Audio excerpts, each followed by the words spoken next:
Stephen Chapman settled into his seat at the back of the bus, tucking his shoulder bag at his feet and laying his jacket on the aisle seat beside him. For the next several minutes people shuffled onto the bus. There were few enough people so that anyone who wanted it had an empty seat beside them.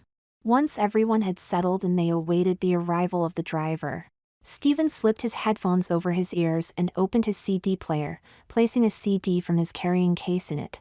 Then he closed the player and the home-recorded disc entitled Girl Mix 1 began to spin. As Stephen listened to Madonna's What It Feels Like for a Girl, the driver finally took his place and eased the bus out of the depot. Once they were on the road, the driver went through his introductions. Between the end of the first song and the beginning of the next, Stephen caught, "Name is Earl and I'll be your driver all the way to Vancouver, for those of you continuing on." At that point Earl was overpowered by the smoky, smooth tones of Lou Reed urging Stephen to take a walk on the wild side. This was going to be a long trip, 17 hours and a bit, over 1,100 kilometers. It was already dark outside, so Stephen turned on his overhead light to do some reading. He took a thick sheaf of printed sheets of paper out of his shoulder bag. The first was a copy of an email he had received almost a month ago. "Hello, I'll dispense with pleasantries, we'll deal with those at a later date.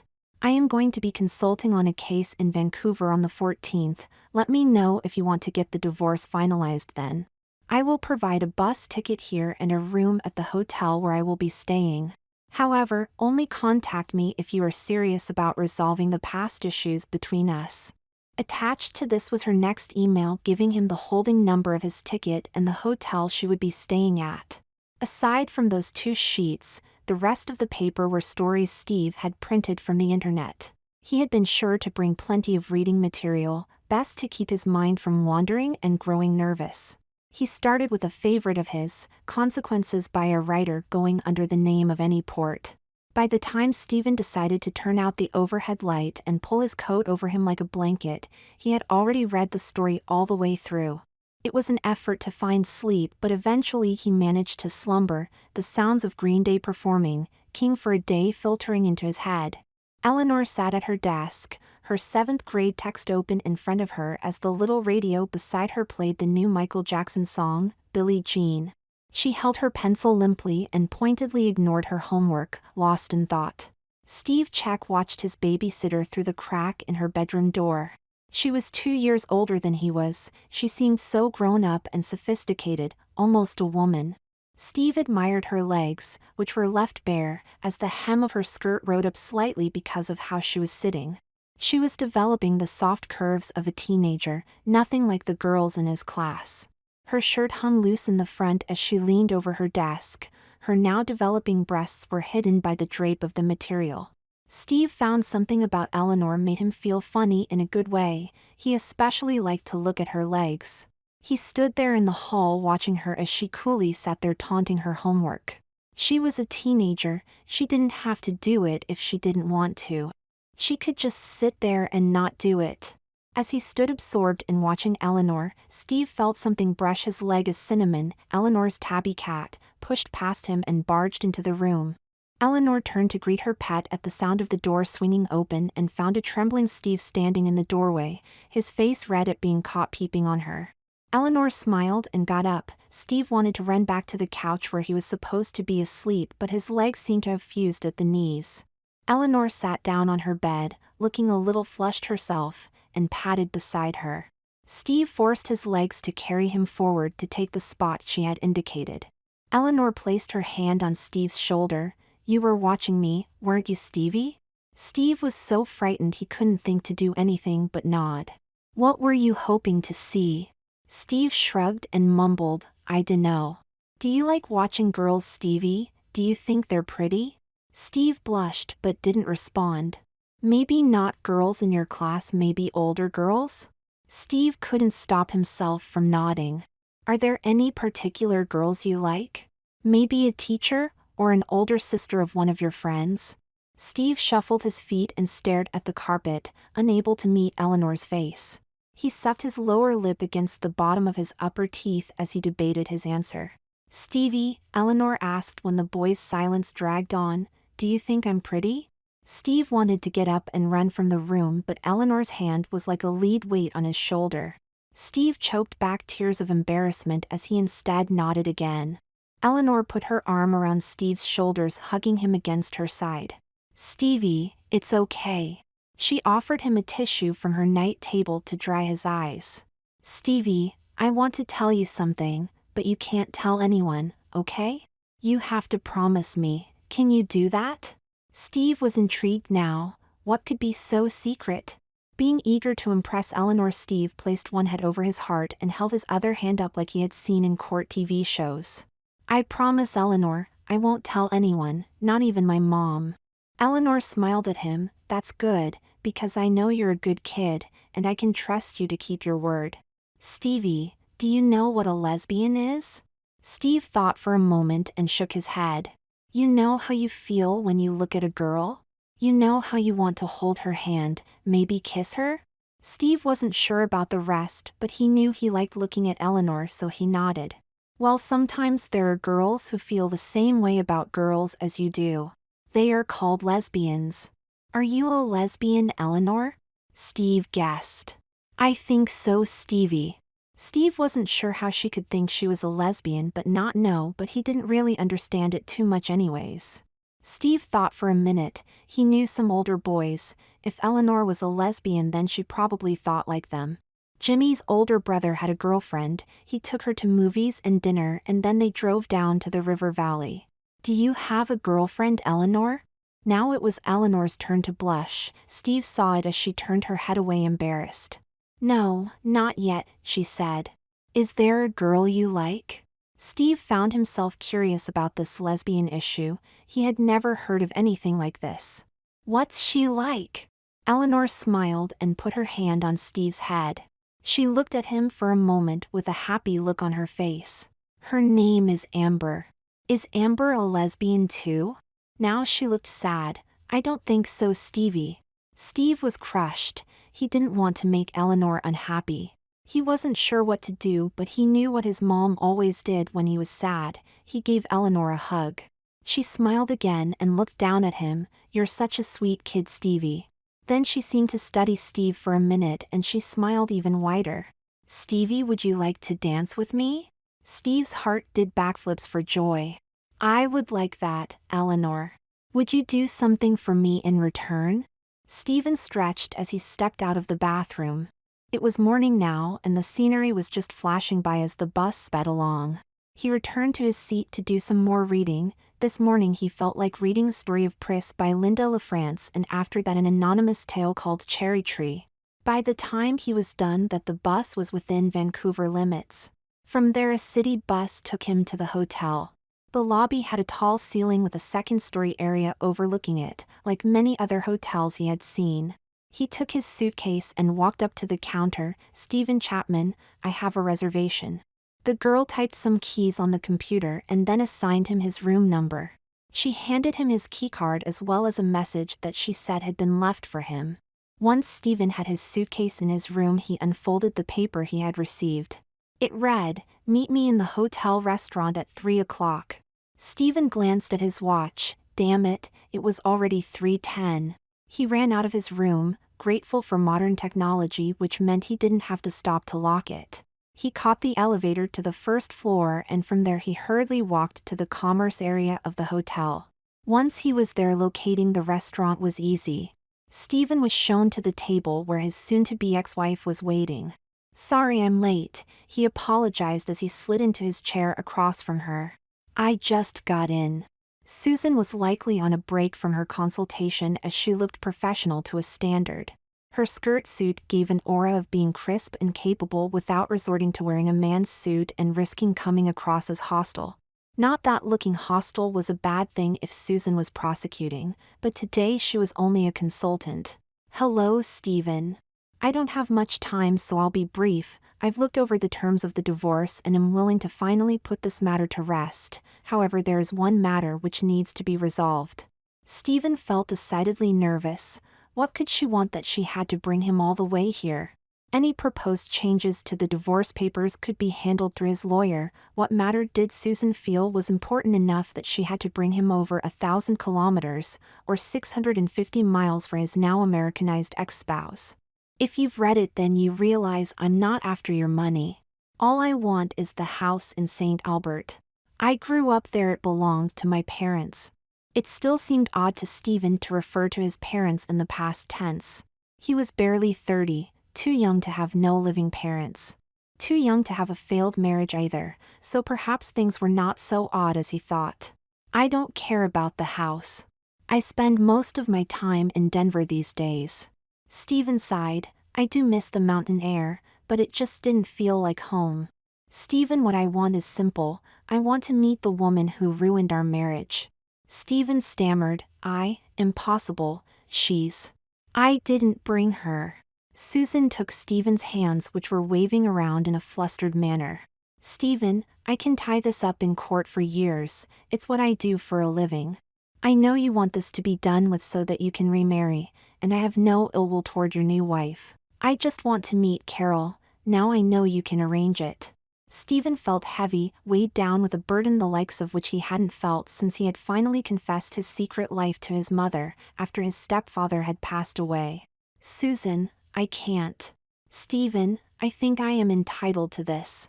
Carol drove us apart and I've never even really met her, unless you count her screaming and locking herself in the bathroom in her underwear. I want closure as much as you do, and I can't get it until I have looked Carol in the eyes and said what I have to say. Say it now, Susan. Say it to me. No, Stephen, I said what I had to say to you in 2002. I have to say this to Carol. If she can't face me, then I won't be able to let go. Stephen took a deep breath. Somewhere in the back of his mind he hadn't been surprised at what she had said, but that part forgot to tell the rest of his brain. When? Susan smiled. Dinner tonight. She handed Stephen a stack of papers. This should help. Steve closed the door and locked it behind him. His mom and Mr. Chapman were both at work tonight. That left him and his new stepsister alone until at least 8 o'clock. Steve had eagerly accepted Eleanor as his sister, but still couldn't bring himself to call her father Dad. He had gotten over the crush on Eleanor from when their parents were dating and she had babysat him, but now they were closer than ever. Steve was always home before Eleanor now. She was in high school and had a much further walk. Steve decided to use the time till she got home in the best way he knew how. He scampered excitedly up to Eleanor's room, kicking his shoes off in the middle of the living room. Steve went immediately to Eleanor's dresser and opened the drawer that was set aside for him. Fortunately, he had grown enough to have caught up with Eleanor in size. When she had first convinced him to dress as a girl, her clothing had hung on him, too big, but now it fit almost perfectly. He dreaded the day he would finally outgrow her clothes. Steve had started wearing a dress while they danced together, Eleanor pretending Steve was in fact a girl, and Steve pretending Eleanor was his girlfriend. Eventually Eleanor had actually started dating Amber discreetly and she hadn't needed Carol, Steve's alter ego. After a while, though, Steve found he had missed being Carol. He missed the ethereal swirl of a dress as he glided delicately across the room. He had started sneaking into Eleanor's room while she was out and dressing up in her clothes, but it was only the third time he had the opportunity to reinvent Carol that Eleanor had come to him asking if he had been in her clothes. Steve broke down right there and sobbed his story out to Eleanor about how he missed being pretty, how he missed being Carol. From then on, Eleanor had the sister she had always wanted. They had been careful to keep the secret from their parents, just as they had been careful to keep the secret of Eleanor and Amber's relationship. Now, instead of just dressing to dance, Steve had a whole range of girly experiences. Coordinating outfits, learning to do his own makeup, even a private slumber party once where they dressed in their 90s and stayed up all night taking and giving each other makeovers. From that day on, whenever they were home alone, Steve was nowhere to be found, and his place was Carol. Eleanor allowed her new sister nearly free rein over her closet and had even bought her new sister a couple of new sets of underwear that were all hers. That was what Steve was after in the drawer, his favorite bra and panty set. It was silky and pale pink and, although the shape wasn't as revealing as the more exotic styles that Eleanor now wore, they agreed these were more suitable a girl of Carol's age. Slowly Steve disappeared and Carol emerged from her hiding place behind the fair features of his face. Carol was expecting Eleanor to arrive any moment during the entire time she was selecting her outfit. She eventually decided on a knee-length denim skirt and a white tank top with a picture of an angel crossing her fingers behind her back and a forked tail under her robes. When Eleanor hadn't arrived by the time Carol started to use a curling iron to give some style to her shoulder-length hair, she thought it odd. By the time Carol had done her makeup, she was starting to get worried that Eleanor still wasn't home. Carol went to the closet and took the final accessory for her outfit, a pair of black boots with 3-inch heels that she had bought on sale. Unfortunately, that was one area where she couldn't rate her sister's wardrobe. Carol's feet were just too wide. Once the zippers were done up to the top, which struck Carol mid-calf, Carol decided to calm her concerns about Eleanor with an illicit pleasure. She crept downstairs and into the basement. She couldn't help but feel out of place here. This was the domain of Mr. Chapman. However, Carol knew of one very important thing down here. On the shelf was an old coffee can. Carol blew on her fingers to ensure her nail polish was dry before handling the can. She pried off the plastic lid and poured the screws inside into an old paint tray until she found what she was looking for underneath it all. A metal cigarette container. Mom thought Mr. Chapman had quit smoking, but he had just gotten more cautious about it. It seemed like everyone in this house had something to hide except Mom. Carol opened the tin and withdrew one, then she replaced the tin and buried it under screws before placing the tin back on the shelf. Carol then retreated to the bathroom to smoke the stolen cigarette, turning on the fan as she entered. She took the lighter that was tucked into the drawer along with the emergency candles in case of a power failure and lit the cigarette. Carol lifted herself to sit sideways atop the counter that housed the sink and stretched her legs out until they touched the wall. Carol stared into the mirror, admiring the reflection of the pretty young girl she found there. She particularly admired her slender legs, still thankfully unmarked by the hair of manhood. The few stray follicles that occasionally cropped up were soon done away with courtesy of Mom's razor. Carol raised the cigarette to her slick lips and sucked gently, drawing in the smoke and watching herself in the mirror. She had been fascinated for some time now with the image of a beautiful girl with her colored lips pursed around a cigarette. The image wasn't diminished at all that the girl in this case was herself. Carol turned her head to blow the cloud of smoke directly at the fan, which would pull it outside. She paused a minute to gaze at the butt of the cigarette, tainted pink from her lipstick. Carol smoked nearly the whole cigarette before she finally heard the sound of the front door closing. Eleanor was finally home. Carol flushed the remnants of the cigarette down the toilet and sprayed some air freshener to cover the smell before she made her way to the door. Eleanor was already coming up the stairs when Carol came out. "What took you so long?" "I was starting to worry." Eleanor had a look on her face like she had just been slapped, repeatedly. "Let's go downstairs and talk." Soon the two sisters were sitting in the living room with the curtains drawn. Eleanor folded her hands in her lap, looking as though she desired nothing more than for the world to crack open and swallow her whole. "Amber won't be coming around anymore." Carol's annoyance washed out of her and she put her arm on Eleanor's shoulder, reversing their positions of 3 years prior. Carol was now the comforting one and Eleanor the frightened. Once Eleanor had cried her grief out on Carol's shoulder, Carol ventured to ask what happened. "She said that if I wanted to go to the spring dance with Derek Mason she wouldn't stop me, but I had to choose." Carol stroked her sister's hair lovingly as Eleanor lay her head against Carol's chest. "I'm sorry." While Eleanor sobbed, Carol thought about the situation.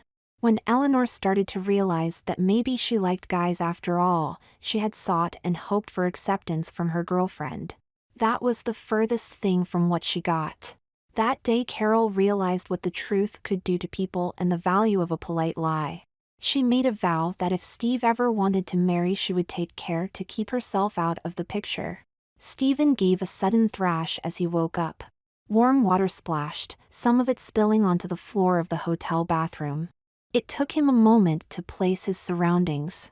He had fallen asleep in the bath after a day of preparing for Carol to have dinner with his soon-to-be ex-wife. He had dreamed while he slept about the upcoming dinner.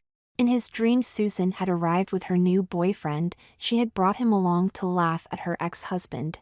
A scene of terror had followed, with Susan ripping the wig from Carol's head, leaving him to flee, trapped between personas, half Steve, half Carol. The entire restaurant had chased after, laughing at the freak that ran. Stephen lay back and let the water wash over his face. He had definitely read too many internet stories lately. Far too many of them ended in situations like that, where the woman completely emasculated the unfortunate crossdresser. As he climbed from the tub and towel dry, he reassured himself that it was simply his nervousness at play with his subconscious mind. Once he was dry, Stephen dusted his body with a scented powder, marveling at the smoothness, courtesy of a salon Susan had recommended. Stephen had never been waxed before, and now that he didn't really understand why movies seemed to make such a big deal about it. It was certainly worth the little bit of pain for the seductive smoothness of his legs. Stephen went out to main room, where he had laid out his afternoon's purchases. Perhaps it was good that Susan had never accepted Carol. It would have been very easy to grow pampered with the kind of money she earned. She had given Stephen more money than he had ever spent on Carol before. In a way, it made him nervous that this meeting was that important to her. No sense worrying about what can't be avoided, Stephen told himself, and started to dress for dinner. He began with a set of genuine silk lingerie, a bra and panty set in black with lace with a matching garter belt. His breast forms were still at home, but he made do as best he could with a set of cheap substitutes from a costume shop. Intended for guys out for a gag, they were a little bigger than what he usually used, but he managed to squeeze them into the bra. By the time the lingerie was on, Stephen had started to think of himself as Carol again. The dress she had bought was absolutely gorgeous, black and sleeveless but modestly cut at the neckline.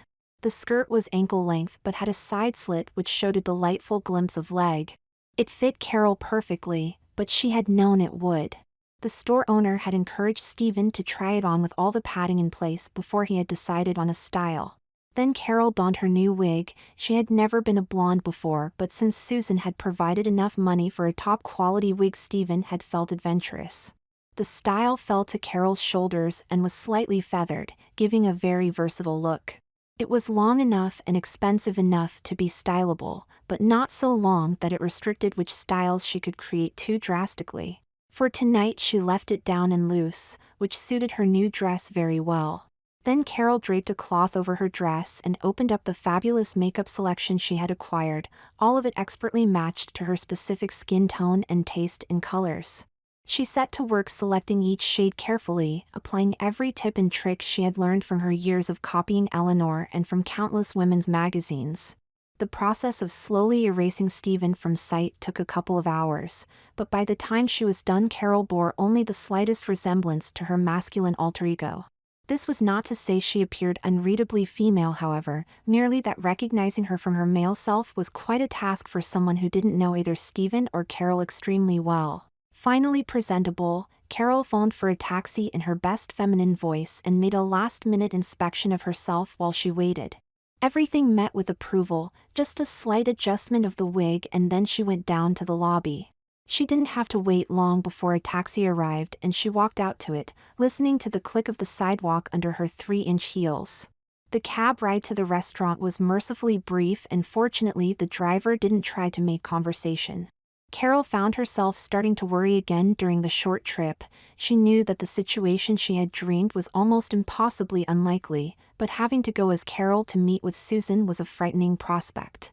What reason could she have for being so insistent on it being Carol that met her? What could make it worth the hundreds of dollars it had cost her to have Carol there? She took her mind off the topic by checking her makeup again with her compact from her purse. That passed the last of the time until she arrived at the hotel. Carol paid the driver and went inside. She tried not to chew nervously on her lip as she entered. The maitre d' smiled as she approached. Did she pass from a distance, or had he perhaps welcomed girls like Carol before? As she got closer, Carol decided it must be the latter because his expression did not darken as she came near. "Good evening, ma'am." "Party?" Carol breathed deeply and concentrated on keeping her voice high and breathy, which led to the most convincingly feminine tone she was capable of. "Chapman, too." The well-dressed gentleman quickly scanned his list and then a second time. "I'm afraid I don't have a listing for that name. Perhaps it's under another?" Carol felt her stomach flutter. "Relax, girl," she told herself. "Try her maiden name before you panic." "Perhaps Greenwood?"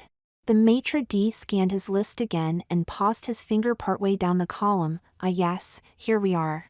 Your companion has not arrived yet, but I will fetch someone to show you to your table."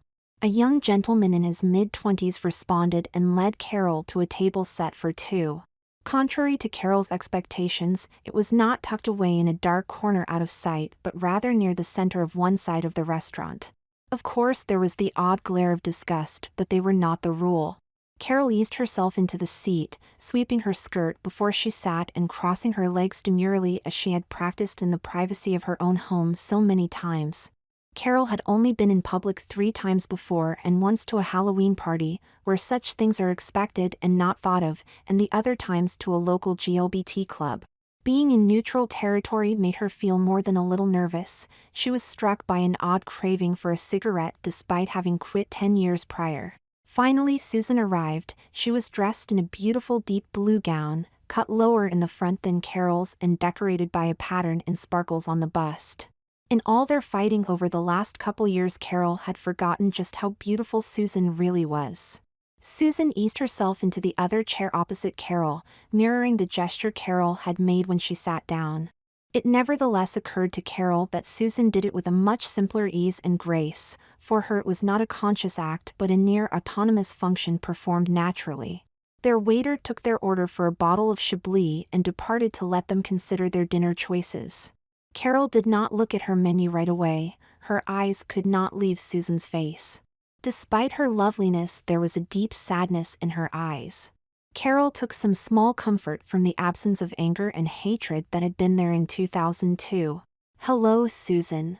Susan took a deep breath and swallowed hard. Her voice was weary and nearly cracking as she spoke. "Hello, Carol. Nice to meet you at last." Silence descended between them, neither sure what to say. Nothing seemed appropriate to Carol. Eventually she picked up her menu. They did not speak a word until their waiter brought their wine and took their orders for dinner. It was Susan who spoke first, her voice solid again but still hollow. "So how long have you known Stephen?" Carol sipped her wine. "It started when Stephen was a young boy. It was Eleanor that introduced us." The story was long. Once she started, Carol could not stop herself. She told Susan everything, how she didn't go away when Eleanor's interest in women faded and about Stephen's expectation that after marriage Susan would replace Carol. She told Susan about seeing the beautiful outfits and sexy lingerie Susan wore and how much she wished that she could wear them. Then she told her about the day when it all became too much and she gave in to temptation. She went to the department store and purchased an entire outfit. It had been hard to keep Susan from noticing the shortage of money, but it had felt so wonderful. She felt free again after a long time. Carol was drawing the story to a close when the waiter brought dinner, and when he left, both parties allowed themselves to be distracted by their dinner, unsure where to go from here. Carol had never eaten in a public place en femme before, so she was overly careful to apply her daintiest manners, perhaps trying too hard, but it was better than not trying at all. Finally, out of the silence, Susan spoke again. "I wasn't sure if I was doing the right thing asking you here. I'm still not." Susan clearly regretted saying this as soon as it passed her lips. She stopped herself from saying more with a drink of wine. As she set the glass down, Carol felt her eyes focusing on the imprint of lipstick on Susan's glass, and the identical mark on her own. They were even similar shades. "Why did you want to meet me here tonight?" Susan went for another drink of wine, but Carol gently placed her hand on Susan's, holding it to the table. "Susan?" Susan took another deep breath and held it a moment before exhaling. "I wanted to know you. You said it yourself. Stephen expected that you would go away when he and I were married, but you were too strong a presence in his life for him to dismiss you."